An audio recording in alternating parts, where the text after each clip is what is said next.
Nous commençons ce film par l'intervention du Camerounais Dr Faustin Kamena, qui nous paraît introduire de façon pertinente notre démarche. Je pense qu'il faudrait quand même qu'il y ait un signal clair de toutes les tendances par rapport à ceux qui ne sont pas contents. Je veux dire, ils devraient savoir, personne ne fait jamais l'unanimité. Donc je pense que ce serait pas bien de faire sortir l'image que tout le monde est content de la situation et tout. Il faudrait qu'ils puissent voir toutes les tendances. Et je pense que pour n'importe quel président, même si ça avait été son concurrent, ça va être la même chose. Je pense qu'il est toujours important d'avoir les deux côtés, minimum deux côtés, pour voir un bon état des choses. Sinon, on essaie de masquer les vérités et puis, comme on dit en anglais, ça backfire plus tard. Il faut préciser dès le départ que pour une question d'objectivité, nous avons contacté des personnes de tous bords. Nous nous sommes confrontés à plusieurs scénarios. Certains se sont rétractés au dernier moment, nous interdisant la diffusion de leur interview. D'autres nous soupçonnaient, selon les cas, soit de travailler pour le régime en place, soit d'être du côté de l'opposition. Cela ne voulait rien avoir à faire avec nous. Mais il existe, Dieu merci, des personnes qui ont compris que la démocratie est avant tout la confrontation des idées et non le renfermement sur soi ou la répétition des mêmes idées à longueur de journée. Et c'est ce dernier groupe que vous allez voir durant ce film et que nous remercions au passage. 16h, date prévue pour la cérémonie. 16h45, nous sommes admis dans la salle. Comme ces images le montrent, à notre grande surprise, il n'y a pas grande affluence. Seule l'équipe des charmantes hôtesses dans la salle nous donne une impression de festivité. Une seule question nous vient alors à l'esprit, celle que le président lui-même a d'ailleurs prononcée lors de son allocution. Écoutons-le attentivement. Oui, comme vous l'avez entendu, mais on dit quoi dans tout ça? Peut-être encore une dernière fois? Pour répondre à cette question, nous retournons quelques semaines en arrière et essayons de comprendre la situation complexe autour de l'arrivée du président Alassane Dramane Ouattara. Dans un premier temps, nous avons souhaité savoir ce que les uns et les autres pensaient de l'arrivée du président à Berlin. Voici les interventions des Ivoiriens dans leur grande diversité. La question qui se pose, c'est comment est-ce qu'il doit être accueilli? Voilà, c'est là que se trouve le problème. Il y a ceux qui vont vouloir aller l'accueillir triomphalement, et il y a ceux qui vont aller accueillir Ado par des manifestations. Et la seconde question qui se pose est, dans quel groupe moi je me situe? Je me situe dans le groupe qui vont aller accueillir Ado par des manifestations. Démontrer au peuple allemand ce qui se passe réellement en Côte d'Ivoire. On accueille vraiment à la hauteur de la personne qui est non seulement en tant que président de la République de Côte d'Ivoire, mais aussi un accueil à la personne qui est en tant que président de l'exercice de la CEDEAO. Un chef d'État, c'est comme un papa, donc il y a des enfants qui sont pour, qui vont tout accepter. Par contre, il y aura des enfants qui sont de l'autre côté, qui vont crier haut et fort leur indignation, leur mécontentement. Et c'est donc au chef d'État de se préoccuper, de prendre en compte ces questions-là, de poser la question à ces enfants qui sont en face. Pourquoi est-ce que vous criez autant, aussi fort, alors qu'on pouvait régler ça entre nous? Et puis bon, les enfants lui diront, on a tenté de régler ça entre nous, ça n'a peut-être rien donné, c'est pour cela que nous venons sur la place publique. Nous nous sommes bien entendu également adressés aux Africains hors de la Côte d'Ivoire et précisément aux Camerounais qui ont été très actifs au moment des malheureux événements qui ont suivi les élections ivoiriennes. Au départ, ceux qui ont eu un peu de doute en lui, et au fur et à mesure où les choses avancent, je crois que s'ils sont de bonne foi, ils comprennent quand même que c'est quelqu'un qu'il fallait, parce que un président, qu'il soit ivoirien, qu'il soit chinois, n'importe quoi, c'est la réussite ou alors l'évolution du peuple africain qui doit passer en relief avant les considérations ethniques. C'est même nécessaire que les gouvernements africains soient beaucoup plus en contact avec leur diaspora, surtout celle qui est en Europe.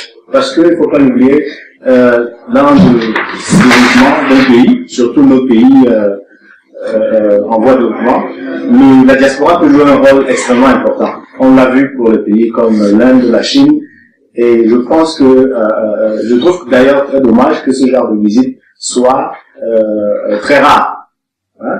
Et donc c'est vraiment encouragé que les présidents africains ou alors même des chefs de gouvernement qu'ils viennent de plus en plus rencontrer leurs compatriotes, n'est-ce pas, à l'étranger, parce que il faudrait qu'ils essayent pour discuter avec eux des situations. Vous savez que quand quelqu'un est hors du pays, surtout pour nous Africains, quand on est hors de l'Afrique, on a quand même une certaine liberté d'opinion qu'on ne peut pas afficher chez nous.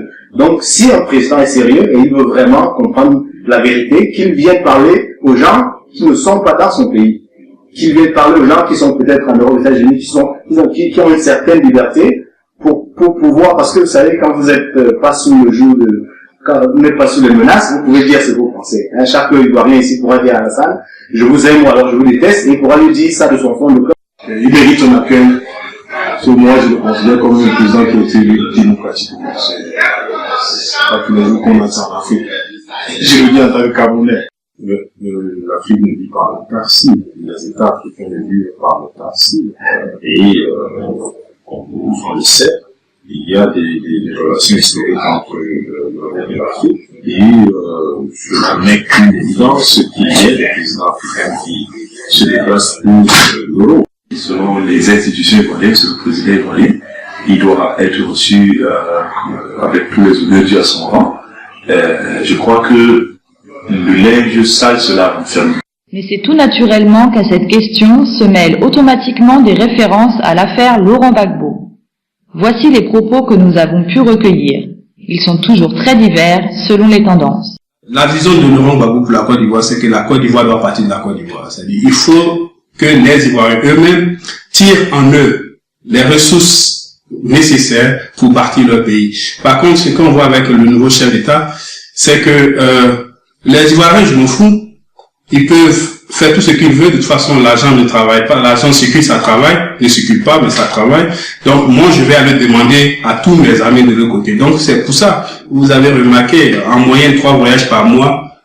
Je me demande combien de personnes, combien de présidents de chefs d'État sont même le voir en Côte d'Ivoire. Donc, je crois pas que Laurent Gbagbo avait trouvé nécessaire de rendre visite Angela Merkel. En France, il est parti une seule fois. Deuxième fois, ça a été peut-être parce qu'on voulait tordre le cou à la Constitution à Kléber.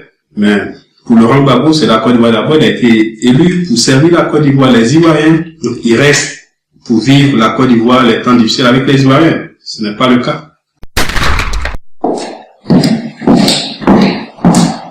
Le président Laurent Gbagbo n'est jamais venu en Allemagne en tant que président. Il faut préciser que les Allemands sont très démocrates et ils ont suivi le mandat du président Laurent Gbagbo et ils avaient compris qu'il y avait des intérêts et qu'ils ne respectaient pas la démocratie et le droit de l'homme. Donc pour les Allemands, qui est un pays une démocratie parlementaire, qui à partir du Parlement de décision suprême, là, je pense qu'il y a eu beaucoup qui étaient contre l'arrivée du Laurent Gbagbo ici en Allemagne. 2 ans juste après son élection, il y a eu une tentative de coup d'État avec tout de suite. Donc c'était difficile pour lui de sortir. Donc il y avait, la priorité n'était pas effectivement dans les sorties officielles dans les autres pays. La priorité était d'abord de se débarrasser de sa rébellion, de réunir son pays. Donc je pense que tout ça l'a pris. Il faut préciser d'ailleurs à ce sujet qu'une dizaine de manifestants étaient régulièrement postés sur le passage du président. Nous avons voulu en savoir plus sur cet état de fait. Pour moi, ceux qui ont marché contre l'arrivée de Ouattara, ils trouvent ça un peu dérisoire. Et je m'explique. Premier point. L'Allemagne a déjà reconnu Ouattara. Et ceux-là vivent ici. Donc pour moi, quand l'Allemagne, le pays hôte, qui reçoit Ouattara, qui vivent ici, ça veut dire qu'ils sont contre les lois allemandes. Donc pour moi, ceux-là doivent quitter l'Allemagne. Je prends le cas de Gérard Depardieu. Quand il y a eu les impôts en France, il n'était pas d'accord. Il a rendu son passeport, voulant prendre le passeport suisse et belge. Je pense qu'il y a une certaine contradiction dans le comportement de nos frères. Et encore, je vais loin. Puisque le président Ouattara est le chef de l'État, ils vont prendre les visas à l'ambassade. Alors, moi, je crois que pour une question d'éthique et autres, il pouvait s'abstenir des choses et aller dans un autre pays. Parce qu'il ne peut plus passer à l'ambassade. Parce que là, on ne peut pas reconnaître Gbagbo d'un côté, et on dit que Ouattara n'est pas le chef de l'État, alors que c'est lui qui cadre toutes les institutions. C'est là que je dis qu'il y a une contradiction dans la façon de procéder. La démocratie, ça c'est le droit inaliénable, c'est de manifester. C'est là la démocratie. Nous ne sommes pas obligés d'être de la même opinion. Mais bon, au moins, la moindre chose aussi dans la démocratie, c'est le respect de l'autre. Donc, le fait de les voir protester, moi, ça ne m'a pas dérangé. Il reste toujours des frères. Et donc, ils ont la raison de protester. Ce que j'ai pas compris, bon, c'est tenir des propos, je dirais, vraiment, c'est maladroit et puis grossier à l'égard de notre très cher chef d'État. Donc, je trouve c'est un peu triste de leur part parce que nous sommes en Allemagne et les Allemands nous jugent de par notre comportement. Alors, donc, quand un chef d'État aussi respecté, qui est personnellement invité par la chancelière Angela Merkel, donc ce qui a mis notre président un piédestal en Allemagne qui fait que les Allemands lui donnaient vraiment tout le respect dû à son rang. Mais face à ça, de voir les Ivoiriens qui tiennent ce genre de propos, naturellement que ça peut un peu mélanger provoquer cet amalgame. Les manifestants n'ont pas souhaité s'exprimer devant nos caméras, ce qui nous aurait permis de recueillir leur point de vue. Et par respect pour leur refus, nous nous abstenons de diffuser les images de leur manifestation. Revenons un peu sur le parcours de nos ravissantes hôtesses, depuis les préparatifs jusqu'à leur présence dans la salle de réception. Lors de notre première rencontre à Cologne, nous les surprenons en plein préparatif pour le choix des uniformes.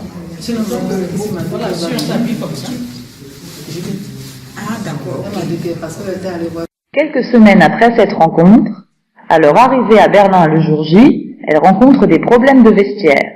Elles ont bien voulu s'exprimer devant nos caméras. Sincèrement, nous ne sommes pas contentes. Parce que on est arrivés, nous sommes des dames. Depuis hier, nous avons quitté, nous sommes venus très tôt. Certaines à minuit, certaines à 1h du matin. On arrive, l'accueil n'a pas été ça, quoi. L'organisation, c'est pas ça. Nous sommes des femmes, il faut qu'on se débarbouille quand même avant de sortir de où nous sommes, qu'on nous accueille, qu'on soit dans une chambre d'hôtel, qu'on se débarbouille avant de sortir. Malheureusement, ça n'a pas été le cas et vraiment, nous ne sommes pas contents. Pour continuer sur les conditions difficiles d'arriver à Berlin, voici encore une délégation qui, sur le même lieu, avait accusé, entre autres, la représentation diplomatique de n'avoir rien prévu pour leur accueil. Bon, on entend dire dans les couloirs que l'opposition est à l'aéroport et nous on est ici. Personne ne peut dire, on est là actuellement à l'hôtel avec nos propres moyens. Et donc nous, on tient responsable, monsieur l'ambassadeur qui est en Allemagne, c'est un point, un trait. Donc on a demandé à le rencontrer, on nous a compris, on va dire que dans une heure, le président arrive. Bon, comment vous voyez la situation? C'est tout. Je voudrais ajouter quelque chose, parce que là, il nous a été informé que, comment dirais-je, ceux qui sont même chargés de cette organisation n'ont même pas été, comment dirais-je, les moyens n'ont pas été mis à leur disposition. À leur disposition. Alors, on se demande pourquoi. Pourquoi les messagers du président de la République qui ont été mandatés d'apporter ce soutien-là refusent de débloquer les fonds à la disposition de ces organisateurs. Ce sont les gens qui ont été envoyés par les commissionnaires d'Abidjan qui sont la faute de ce désordre. Selon les informations qu'on a reçues, c'est eux qui sont chargés de mettre les moyens à la disposition du comité d'organisation, de sorte à coordonner toutes les arrivées, les accueils et tout ça, et ça n'a pas été fait. Nous avons évidemment cherché à en savoir plus sur ces accusations. Dans un premier temps, auprès de l'équipe d'accueil. Monsieur l'ambassadeur, nous le connaissons, a voulu désigner le président Lafera pour organiser cette manifestation. Et devant le fait qu'il ne recevait pas de résultats, nous a engagé. Nous avons eu bien sûr quelques difficultés, les difficultés que nous avons eues avec notre représentation, si vous dites l'ambassade. Mais bon, tout est rentré en ordre. L'essentiel était pour nous de faire de l'arrivée du président de la République une réussite. Et nous avons réussi ce défi. Je crois dans un premier temps, le bureau avait accusé l'ambassade et je crois que par la démarche personnelle, je me suis rendu compte qu'il y a un autre système de gouvernement. Ce n'est plus l'ambassade qui pilote tout, il y a eu des précurseurs qui étaient arrivés et qui ont décidé, tels que les financiers de la présidence. Et le budget qu'on avait demandé, c'était un budget de 33 000 euros. Mais on a eu la moitié. Et c'est avec cette moitié-là qu'on a pu piloter. Et vraiment, c'était pas vraiment facile pour nous.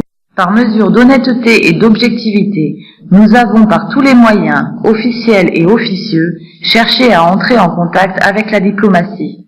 Mais consigne aurait été donnée de ne faire aucune déclaration à qui que ce soit. Les seconds accusés, qui sont les coordinateurs venus du pays, n'ont pas voulu non plus répondre à nos questions. Mais par contre, voici ce qui se passe quand on aborde le problème de la réconciliation. Et ceci ne répond à aucune logique partisane, tellement les avis sont opposés de part et d'autre. Je pense qu'il y a la normalité qui s'établit beaucoup plus vite en Côte d'Ivoire qu'à l'extérieur, parce qu'il y a quelque chose qui est clair. Le problème de non-réconciliation des Ivoiriens de la diaspora, je dirais les Ivoiriens de l'extérieur, ça vient du fait qu'on a ajouté les problèmes de la Côte d'Ivoire comme si on supportait des équipes de football. C'est plein d'émotivité, c'est plein de non-humilité, c'est plein de rejet. Alors que fondamentalement, il n'y a rien qui nous crée problème de vivre ici. Il est tout à fait normal que la raison vienne nous frapper pour qu'on soit ensemble. Et cette occasion, je crois que c'est le début d'une normalisation pour appeler tout le monde. Il s'agit de la Côte d'Ivoire. Je crois bien que depuis près de 2 ans, ADO a mis en place un comité de réconciliation en Côte d'Ivoire qui réellement devait faire ce travail. Donc moi je pense plutôt que c'est depuis pas pour venir dire aux gens ici que sa présence ici c'est pour la réconciliation, alors que la réconciliation en elle-même doit avoir son essence en Côte d'Ivoire. Il vient ici en laissant beaucoup de gens en prison. Je pense que dans un premier temps, toutes les possibilités qui se donnent à nous sont importantes pour le faire. Le problème, c'est que nous devions établir certains points sur lesquels nous devons discuter, certains points sur lesquels nous devons échanger, parce que il y a beaucoup d'antagonisme, il y a beaucoup de rancœur dans le cœur de chacun. Et cette possibilité, nous aimerions bien l'utiliser pour le faire. Donc, c'est-à-dire que nous allons aller vers les autres et leur proposer ça dans un cadre vraiment pas d'antagonisme, mais de fraternité, que chacun mette un peu de l'eau dans son vin pour qu'on puisse parvenir à une communication. Parce que le plus important, c'est toujours de rester dans la communication, parce qu'on est des frères. Le chef d'État lui-même, peut-être, par faute de mauvais conseils, en train de mener une conciliation assez hypocrite. Parce que d'aucuns diront qu'on peut aller à la réconciliation sans l'autre acteur, mais quand 2 personnes se discutent, il faut les 2 personnes pour s'entendre. Alors, on ne peut pas dire de façon tout africainement, de façon normale, qu'on peut aller à la réconciliation et faire comme si on s'est disputé seul, on se dispute jamais seul. Donc moi, j'ose croire qu'il y aura réconciliation et que le fait de réconciliation, pas de la diaspora, ça serait une erreur très grave parce que nous, on n'a pas subi les bombes ici. Hein. Ceux qui ont subi les bombes, ils sont en Côte d'Ivoire. Donc c'est à eux. C'est eux qu'on doit convaincre. Quand ceux de Côte d'Ivoire sont convaincus qu'ils peuvent aller à la réconciliation de façon sûre, sereine, nous qui sommes là, qui sommes les parents lointains, on va suivre la marche. Cette disparité des opinions pourrait-elle expliquer l'atmosphère peu convenable pour une réception de cette taille dans notre salle? Regardons encore un peu plus du côté des messages que chacun voudrait lancer à l'endroit du président Alassane Dramane Ouattara. Surtout ne pas tomber dans les travers de ce qu'il a dénoncé. C'est-à-dire l'absolutisme, la dictature, voilà, qui ne tombe pas dans ces travers. On a parfois vu des exemples de dirigeants élus démocratiquement qui s'avèrent parfois plus dangereux que ceux qui avaient fait partie du pouvoir. Ça, c'est ce qui est dit et constaté par tout le monde. Ce sont les pro-Gbagbo qui sont l'ancien président en prison, ce sont toujours ces anciens et partisans qui sont pourchassés. On a finalement l'impression que celui qui est en poste fait la dictature de la majorité. Et ça ne résout pas le problème. la paix, tout le monde, si c'est l'état de droit doit régner et sans partage. À un moment donné, on sent qu'il y a un manque, comme dit Jean-Paul Sartre, il y a rupture. Je crois qu'il faut aller vers les populations. Chaque Ivoirien qui aime son pays veut aller à la réconciliation, veut aller à la paix, mais pas à la paix à n'importe quel prix. Et moi je lui dirais ça, c'est sûrement comme l'a dit il y a quelques jours le président du Front populaire ivoirien, le président Païderi, que le chef d'État écrive une lettre à la CPI pour dire aux gens de la CPI, ramenez-moi mon frère Laurent Gbagbo.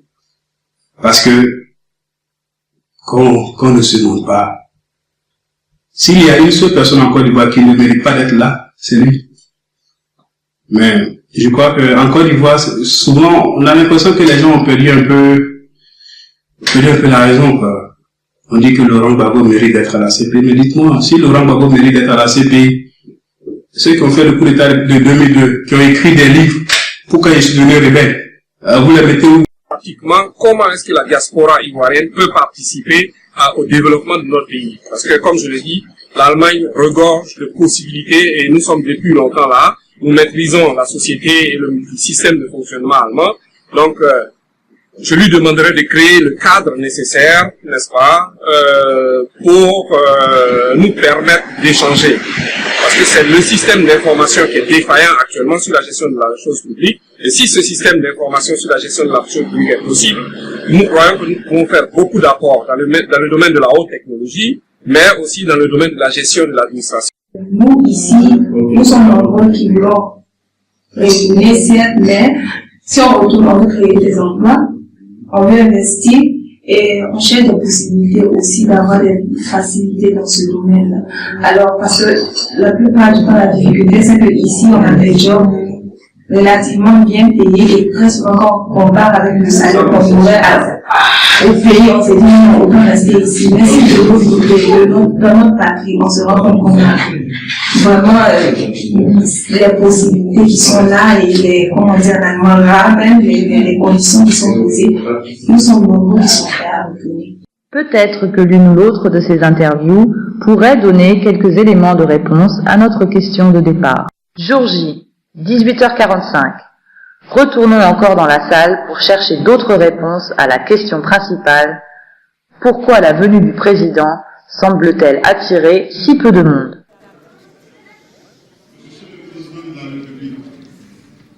Mais là, c'est un revirement total. La question ne se pose même plus. C'est une salle bondée de monde que nous avons devant nos caméras.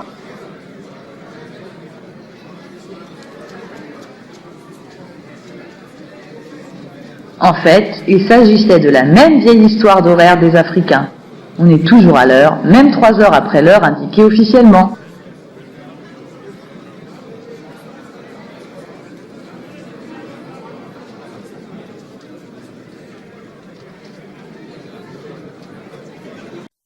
Doumbia Abou, Chaïb, Félix, Koné et Amon Guillaume, tous chargés de la sécurité, sont tendus et très vigilants. Et quelques instants après...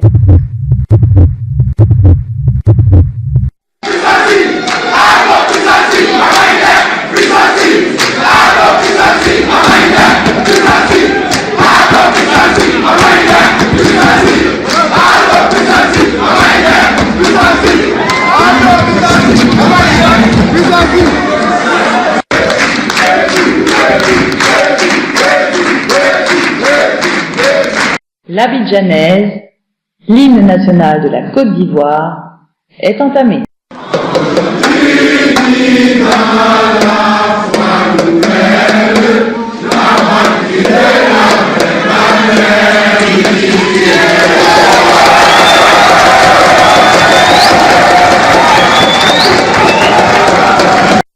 Les allocutions se succèdent et l'ambassadeur passe à la tribune.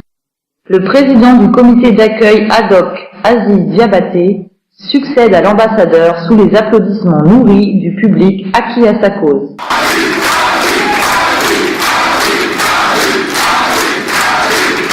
Dans la recherche de la réponse à notre première question, d'autres questions se sont posées qui ont aussi droit à des réponses. Donc nous nous intéressons alors à l'allocution du président. Les points que nous avons relevés dans le discours du président sont en général ceux qu'avaient évoqués les personnes interviewées. Pourquoi une visite en Allemagne? Le président Youssouf Douani a effectué sa dernière mission ici, je crois, en 67. Donc ça fait quand même 45-46 ans. Donc il était temps qu'un président ivoirien revienne en Allemagne.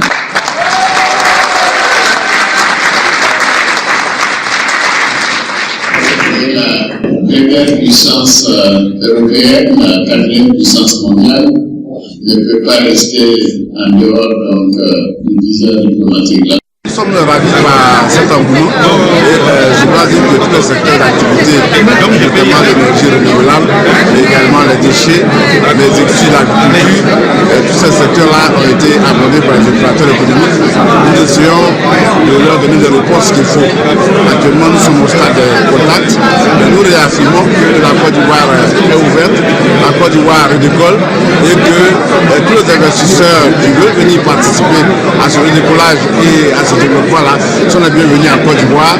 En dehors des aspects bien sûr politiques et diplomatiques, c'est le point culminant de notre mission ici en Allemagne.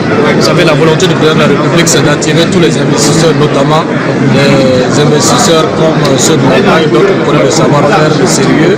Et on sait aussi que c'est la première puissance européenne, la quatrième mondiale. Nous sommes très intéressés de les impliquer dans le processus de développement de notre pays, à travers le plan national de développement et bien entendu le plan national d'investissement. Nous avons eu cette crise et nous devons tourner la page. Et nous devons dire que c'est ensemble que nous allons aller de l'avant et que nous allons reconstruire notre pays. Et vous avez raison, Aziz, il s'agit maintenant de mettre en œuvre la renaissance ivoirienne.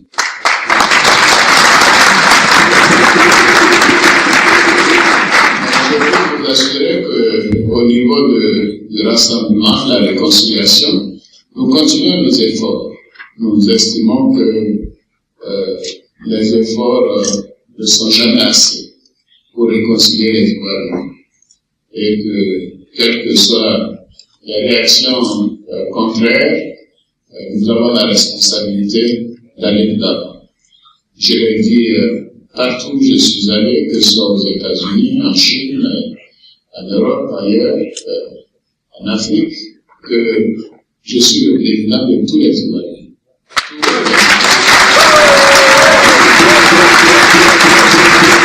Les conditions d'incitation au retour des cerveaux en Côte d'Ivoire.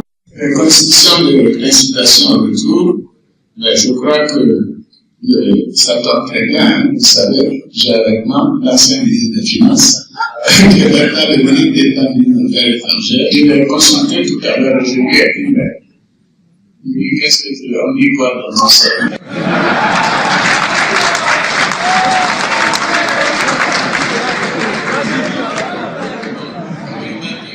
Vraiment, il n'y a pas, que ce soit les questions de transfert d'épargne sur la Côte d'Ivoire. Je pense que c'est bon que vous ayez avec une comité qui puisse rencontrer le ministre pendant son séjour, faire des solutions.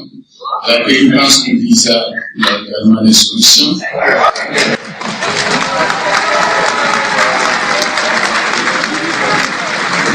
Chacun pourra se faire une idée sur les réponses données et y porter son propre jugement. Après tous ces problèmes autour de l'organisation, nous avons demandé aux officiels ce qu'ils pensaient de l'accueil. J'étais surpris du nombre, déjà important. En même temps, pas tellement surpris parce que je sais que les Ivoiriens s'adaptent partout. Et je pense que c'est une bonne chose déjà pour la Côte d'Ivoire d'avoir une telle diversité d'exposition à des cultures différentes. Comme a dit le président, l'Allemagne est un pays qui compte en Europe et il faudrait qu'on puisse trouver des liens économiques et culturels importants. Oui, merci. Merci. Formidable. Merci. Il n'y a plus beaucoup. Écoutez, le président lui-même l'a dit. Le président a dit que vous faites notre fierté, donc continuez d'agir de la sorte pour que nous soyons toujours fiers de vous. Ça va? Vous avez une excellente image ici et il faut continuer. Nous voulons continuer d'être fiers. Merci. La célèbre journaliste Marie-Roger Biloa que nous retrouverons d'ailleurs dans un autre film intitulé La Conférence de Berlin, nous a confié son avis sur la symbolique de la situation générale. Alassane Ouattara qui arrive aujourd'hui en tant que président de la CEDEAO, c'est-à-dire un regroupement d'États qui essaye de conjurer la malédiction de Berlin, c'est-à-dire en recréant l'unité de l'Afrique, du moins partiellement, et d'aller au secours d'un État africain qui est envahi par des terroristes, est un symbole très intéressant. Ça montre que l'Afrique, dans sa quête d'unité, fait des progrès significatifs. Ça ne fait que 50 ans que nous sommes indépendants, mais on a l'Union africaine qui regroupe dans les 54 États, mais on a aussi les organisations sous-régionales, comme la CEDEAO, qui est l'une des plus actives, l'une des plus efficaces. La CEMAC en Afrique centrale l'est beaucoup moins. La SADC est déjà un petit peu mieux, mais la CEDEAO a beaucoup de succès à son crédit. Et donc, le président Ouattara, en tant que président de cette entité, je le redis, est un symbole de la réussite, disons d'une marche vers la conjuration de la malédiction de Berlin. Et c'est sur ces mots, dans l'allée du cocktail qui a été offert, dans une ambiance de chant et de danse, que nous terminons ce film qui, je l'espère, vous aura éclairé sur le passage du président en Allemagne.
Thank you.